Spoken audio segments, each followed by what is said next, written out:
everybody, and welcome back to Lindsey's Little Library. So I'm back again with a little try before you buy library haul.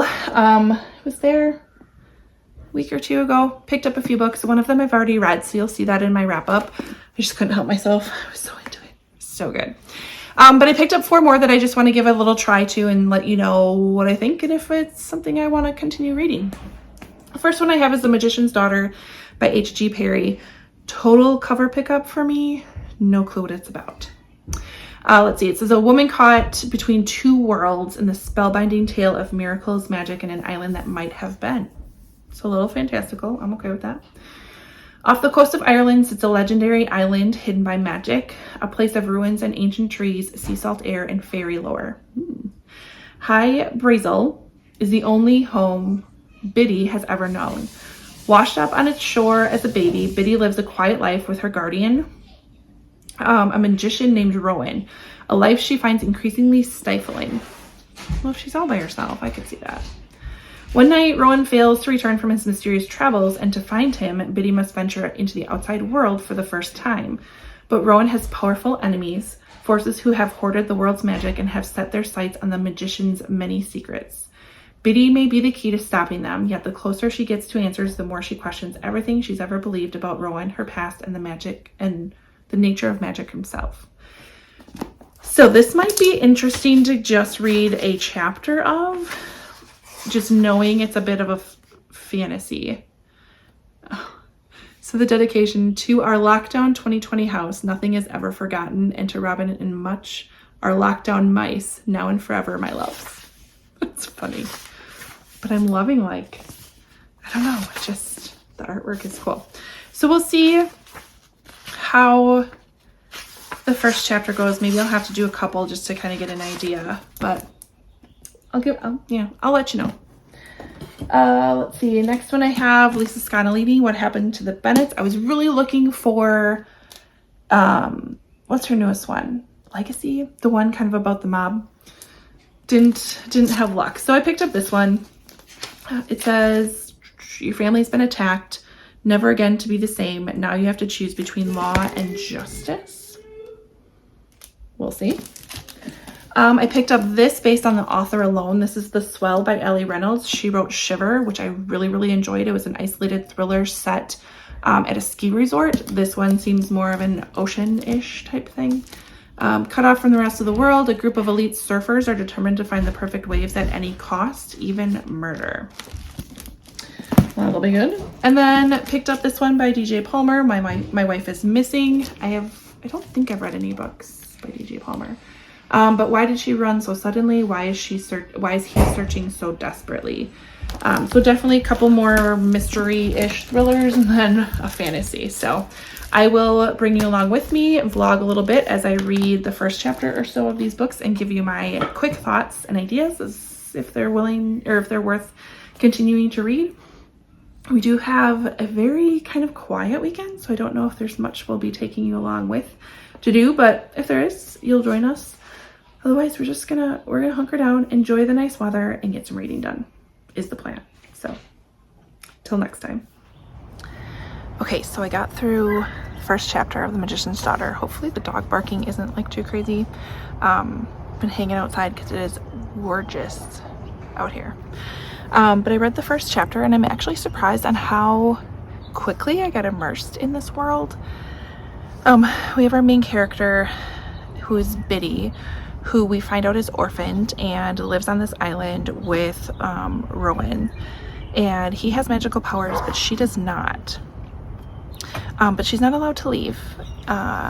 He's also a shapeshifter. He leaves at night. He's a raven. And then there's this bunny called Hutchins, who is kind of a companion. So we learn a lot again in this first chapter, and it's not like we're in a whole new magical world. It's like this is a magical island that exists in our current world. So I kind of like that.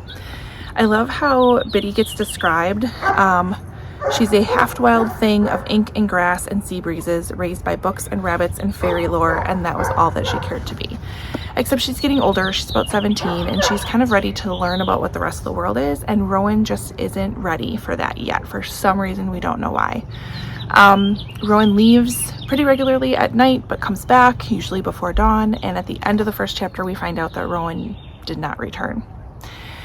So it goes from there. I am definitely intrigued. I liked that it was a longer first chapter that kind of got us into it. But yeah, I'm really liking it. So we're gonna keep going. We'll see. And play with the dog, which, oh, she's way down there. Anyways, okay, next up.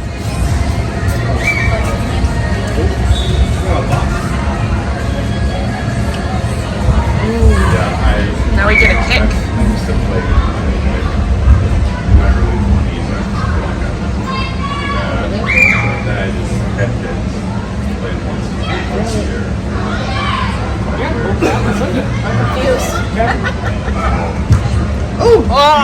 Happy Sunday. It is a quiet Sunday morning. It is rainy. Come here. I have a dog who would love to go for a walk, but it's raining. So anyways, it's actually my husband and my anniversary. We've been married for 18 years today. It's crazy. So we went out to breakfast and now we're just kind of laying low for a little bit. So I read the first chapter of What Happened to the Bennetts by Lisa Scottolini, and I don't know why I don't read more books by her, because I really do enjoy her quite a bit. So our first chapter, we're introduced to this family. Jason Bennett, Lucinda, his wife, Allison, his daughter, and Ethan, I believe, is his son. And they're just kind of normal Friday night. They're driving home. Their daughter was just in a hockey game or something and did really well. So we're getting kind of the banter between the family, between Jason and Lucinda, and then a little bit of a backstory as far as like how they met and what their life kind of looks like, and we're getting a little bit of that. At the same time, there's a truck that's following them a little too close, and they're kind of like giving the dad a hard time for like not going faster or whatever. And the truck goes around and pulls them over and starts attempts to carjack them, and there's guns involved. There's a misfire, and his daughter is shot. And so that's kind of where we're at. All happens in the first chapter, which isn't that long. So it's kind of crazy how quickly that went. Yeah, it was all of like 10 pages. So Lisa does not mess around. Like, we get right into the story. So I'm interested to see where it kind of goes from here. What happens? Does she make it? Does she not? I don't know. But I know it's like, does the family follow the law or want to get justice? So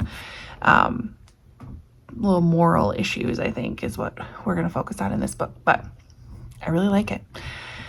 We'll see. I might actually pick it back up. I don't know. Got a couple other ones to read the first chapter of. We are headed to church. It's a little later church service we're going to. But other than that, we really don't have much, and it's supposed to like rain all day. So kind of boring, and I will take it because we don't get many days like this at all. So, all right. I'll be back for the next one, I guess. See you soon. All right, we're back from church. It is a much cooler, cloudier day than it was yesterday. So between some rainstorms, taking the dog for a walk, you know, she's got to sniff around, and hoping to read the first chapters of the last couple of books and let you know my thoughts. So it's really a perfect day to just kind of curl up and do nothing. So this is probably a pretty uneventful vlog, but oh well, it is what it is.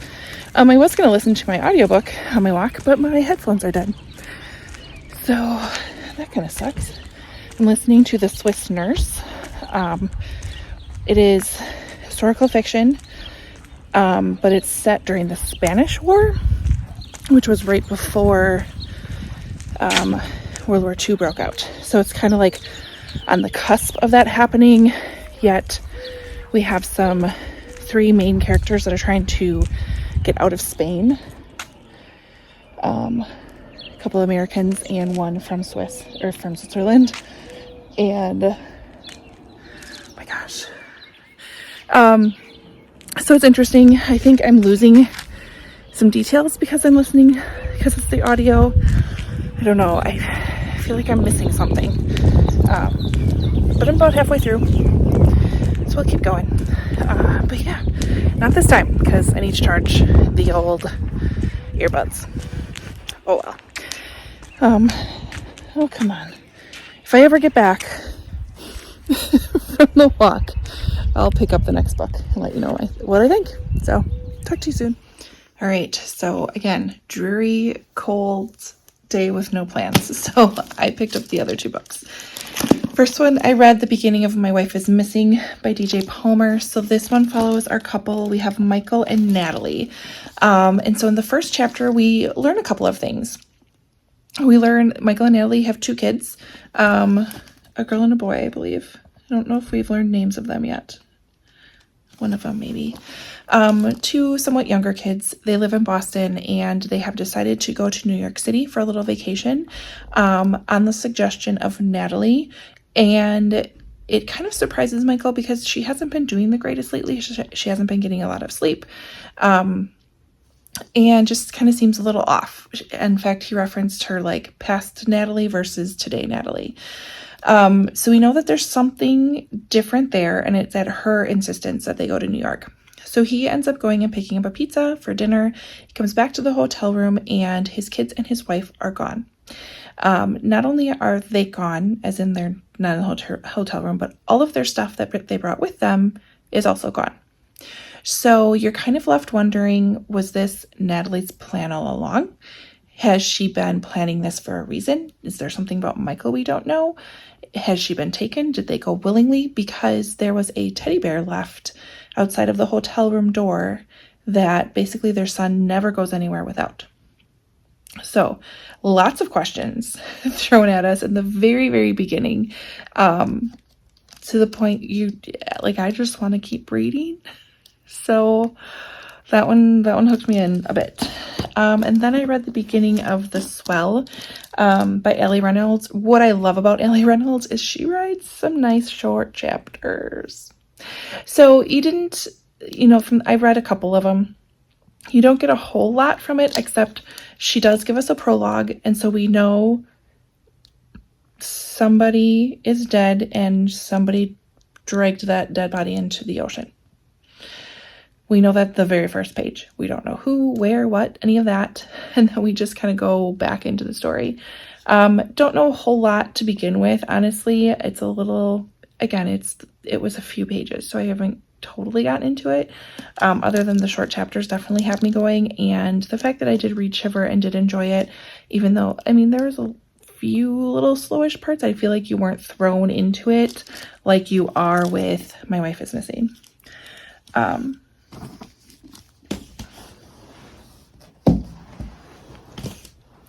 So of the 4 books that I picked up, the one that I guess I really want to keep reading is this one. I don't know why, but I'm really interested into what happens next on that one. This one definitely has me intrigued. It feels like I could handle this fantasy. And then, the other, honestly, all 4 of these are ones that I could continue to pick up and continue to read. So, I don't know. I don't know if I'm helping anybody, but I really liked them. Like I said, the Lisa Scandalini one, I think I'm into that one. And if it wasn't for that, I'd probably do more on My Wife is Missing. Just because I have not read DJ Palmer. Kind of curious as to how that would go. But that's kind of what I came up with for these books. I should see how long I have them. I'm currently reading a book on my Kindle, so I could use a physical book to pick up. I don't know. I guess you'll have to wait and see in my wrap-up if I found any time to read any of these books. But if you're looking at any of these, I would suggest them. I think they sound good. Like I said, this one I didn't even know existed. Huh. The most rare and precious thing, a brand new classic, both wholly original and wonderfully nostalgic, is what it is, apparently. So let me know in the comments below if you've had any good library finds lately. Otherwise, yeah, sorry for the kind of not full of content vlog, but this is just what our weekend looked like. It's pretty quiet, but I'll take it. Otherwise, comment, like, subscribe, all that fun stuff, and I'll see you next time.